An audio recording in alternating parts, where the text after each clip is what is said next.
Buenas noches, hermanos.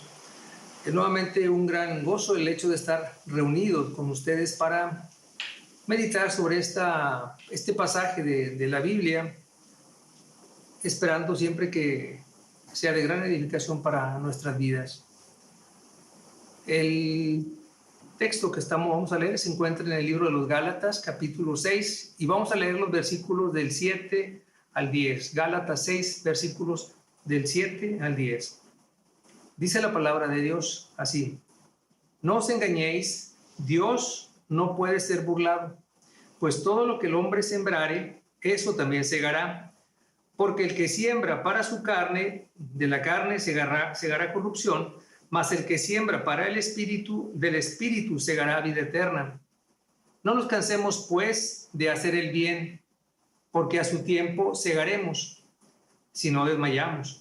Así que, según tengamos oportunidad, hagamos bien a todos y mayormente a los de la familia de la fe, ¿verdad? Entonces, en nuestra vida secular, de nuestro diario quehacer, ya sea en el trabajo, en nuestra casa, con nuestros hijos también, ¿verdad?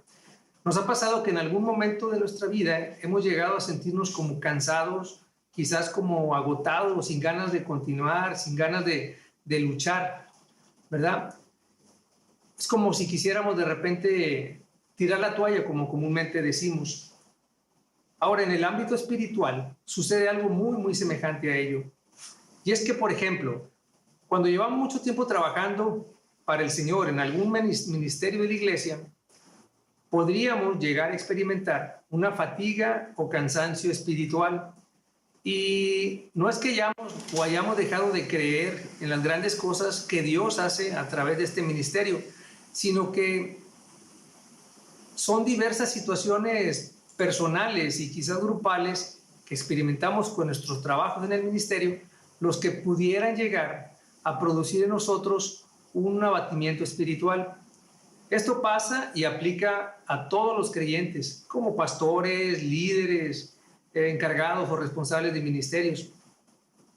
Y podría resultar que con el correr del tiempo podamos muchas veces notar que se va reduciendo el entusiasmo, la dinámica con la que comenzamos a trabajar, alegres, creativos, gozosos, y llegar a una situación en que pudiéramos sentir que ese trabajo que hacemos lo sentimos como más pesado, quizás cada vez más gravoso, más rutinario, al punto en que pudiéramos decidir ya no participar de ello o poder justificarnos con decir que alguien más pudiera hacer ese trabajo.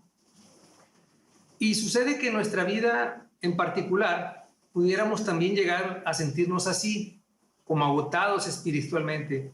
Nos cansamos de luchar con nuestros pecados, nos cansamos de levantarnos para luchar contra nuestra carnalidad, contra nuestros propios deseos, nos cansamos de servir. En el caso de la familia, pudiera suceder también algo semejante. Los padres a veces nos cansamos moralmente de hacer el bien durante la etapa de disciplinar a nuestros hijos en el camino de la fe, porque les decimos y pareciera que no hay respuesta, o en muchos casos que no nos hicieran o no nos escucharan, no nos hicieran caso. Pero también, por otro lado, podemos notar que a veces los hijos pudieran llegar a cansarse de obedecer y honrar a sus padres, sobre todo cuando ellos quizás han sido injustos o los mismos hijos perciben que sus padres han sido injustos, quizás severos, racionales en el trato hacia ellos. En fin, es por esto por lo que, y por muchas cosas, que también vemos que el apóstol Pablo, en el pasaje que acabamos de leer, quiera él exhortarnos, advertirnos y quizás también animarnos para que no desfallezcamos y no nos dejemos vencer por esta fatiga espiritual. El versículo 9 de la palabra, que finalmente representa la exhortación que Pablo nos hace de que no nos cansemos de hacer el bien. Mientras los versículos 7 y 8, estos dos, son la advertencia que Pablo nos hace respecto de la postura que nosotros tengamos. Es decir, Si sembramos para la carne, corrupción segaremos. Si sembramos para el Espíritu, segaremos para vida eterna. Y finalmente el versículo 10 es donde se nos anima a procurar hacer el bien a todos, aunque comenzando primeramente por los hermanos de la fe.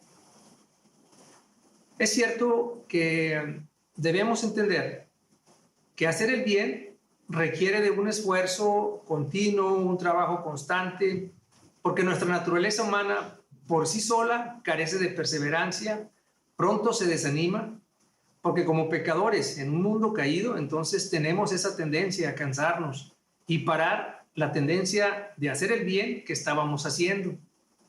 Esto ocurre principalmente cuando los resultados que esperamos tardan en aparecer o cuando no nos llega una recompensa que nos pudiera reconfortar. La Biblia nos habla, fíjense allá en Filipenses, déjame encuentro el pasaje, Filipenses capítulo 2, Filipenses capítulo 2 nos habla lo siguiente, versículo 13. Porque Dios es el que en vosotros produce así el querer como el hacer por su buena voluntad. Entonces, el hacer bien a los demás, entonces significa que debemos practicar y vivir del fruto del Espíritu que mora en nosotros. Y así es como en Gálatas nos dice lo siguiente: mas el fruto del Espíritu es amor, gozo, paz, paciencia, benignidad, bondad, fe, mansedumbre, templanza. Y porque sabemos que contra tales cosas no hay ley. Porque los que andan por el Espíritu van a tender a rechazar los deseos de la carne, que incluye muchas veces inmoralidad, impureza, sensualidad, idolatría también, hechicería, enemistades, celos, enojos, pleitos, envidias. Ahora, si analizamos un poco el contexto histórico del pasaje original que leímos, podríamos entender que Pablo está exhortando a los Gálatas a que no se cansaran de defender y de proclamar la doctrina de la verdad del Evangelio. ¿Y por qué decimos esto? Porque sabemos que la carta a los Gálatas está escrita en tiempos donde la iglesia de Galacia, en ella se habían infiltrado falsos maestros judaizantes que insistían en que los cristianos gentiles tenían que guardar las leyes rituales judías, y de esta forma los creyentes pues eran engañados, alejándolos del verdadero cristianismo para aceptar esos ritos, esas ceremonias judías. Y es por esto que Pablo finalmente le reafirma lo que es la doctrina de la justificación, que es por la fe. Pablo nos exhorta también a que no nos cansemos de defender la pureza del Evangelio. Con lo que ya mencionamos hace un momento, él nos exhorta a eso, a defender la pureza del Evangelio, de proclamar el verdadero Evangelio en el mundo en que estamos viviendo. En los versículos leídos, el apóstol Pablo no solo nos da la exhortación, sino que también nos da la motivación para nosotros no cansarnos de hacer lo que Dios nos ha llamado a vivir. Y es por eso que los versículos 7 y 8 podemos ver esta motivación, y que también es una advertencia que nos dice lo siguiente. Versículos 7 y 8 dice, hablando en Gálatas: no os engañéis, Dios no puede ser burlado, pues todo lo que el hombre sembrare, eso también segará, porque el que siembra para su carne, de la carne segará corrupción. Mas el que siembra para el Espíritu, del Espíritu segará vida eterna, ¿verdad? Entonces, lo que el hombre siembre, finalmente eso mismo segará. Si lo vemos en el ámbito físico, material, es como si un hombre sembrara un árbol de naranjas o un árbol naranjal, entonces lógicamente cosechará naranjas a su tiempo. No esperaríamos cosechar manzanas u otra fruta que no sean naranjas. todo, sea bueno o sea malo, va a producir un resultado entonces en nuestra vida. Y en la Biblia se puede ver el cumplimiento de esta ley. Hay algunos personajes dentro de lo que nos dice la Sagrada Escritura que sirven como ilustración para este principio que acabamos de mencionar. Uno de ellos fue el caso de la vida de Jacob, cuya historia está relatada en Génesis del 27 al 29. Allí se nos relata la forma en que Jacob engañó a su padre. Siendo hermano menor él de la familia, se disfrazó de tal manera que pudiera él parecerse a su hermano mayor Esaú, que era un hombre velludo, era un hombre fuerte, con habilidades para la caza de animales. Y lo hizo para poder recibir la bendición que lo que correspondía al hermano mayor, en este caso que le correspondía a Esaú. Jacob entonces cubrió sus manos y brazos con pieles de cabrito y se vistió con las ropas de Esaú. De esta forma logró engañar a su padre. Pero al descubrirse este engaño y ante la reacción de venganza de su hermano mayor Esaú, tuvo Jacob que huir de su hogar y se fue entonces a vivir a tierra con su tío Labán.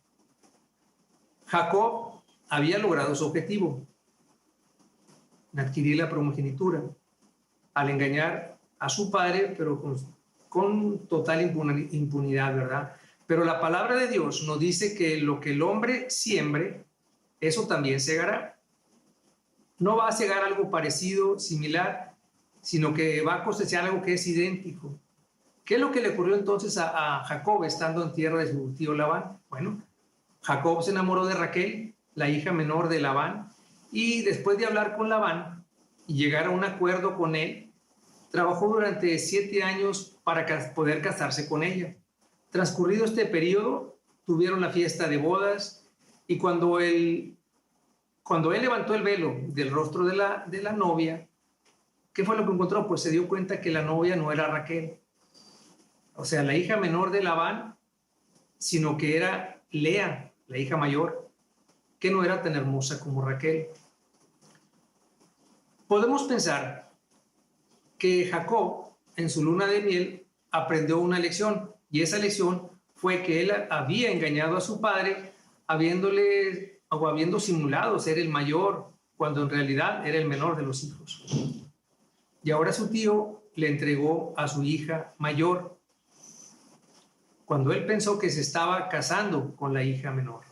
Fue evidente que estaba cosechando lo que había sembrado. Había engañado a su padre y al final resultó engañado por su tío.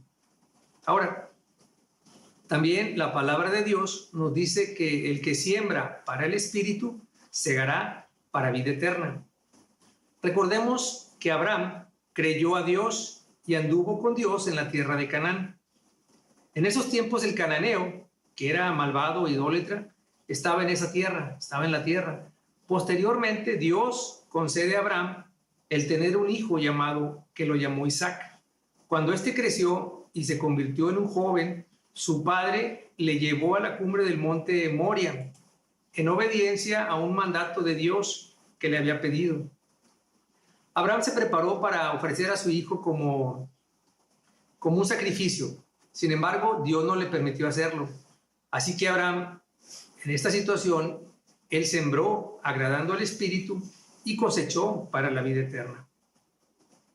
Entonces, es así como podemos ver que la palabra de Dios se cumple a través de este principio y que por lo tanto, todo lo que hagamos, ya sea bueno o malo, va a repercutir en nuestra vida de la misma manera en que lo hemos hecho.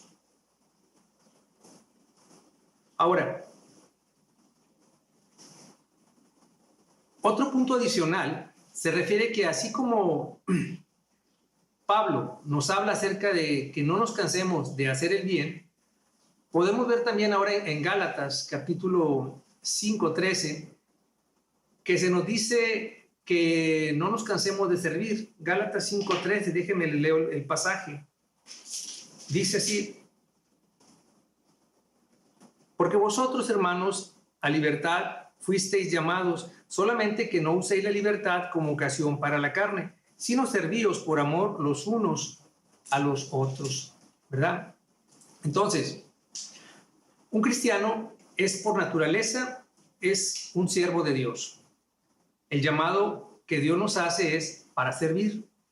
Pablo nos explica que nosotros fuimos llamados a libertad, solo que no debemos usar esa libertad como pretexto para andar en caminos de la carne, sino que debemos servirnos por amor los unos a los otros. Porque en Cristo los cristianos somos libres de la esclavitud que existe en este mundo y su poder. Mas, sin embargo, en esta libertad a la que fuimos llamados, debemos escoger por amor el servirnos los unos a los otros, inclusive con mayor humildad. Pues bien, hermanos, seamos fieles a Dios en obediencia a su palabra y mantengámonos sin desfallecer haciendo el bien para que a su tiempo podamos cosechar del fruto del Espíritu que crece en nuestra vida. Gracias a Dios por su palabra.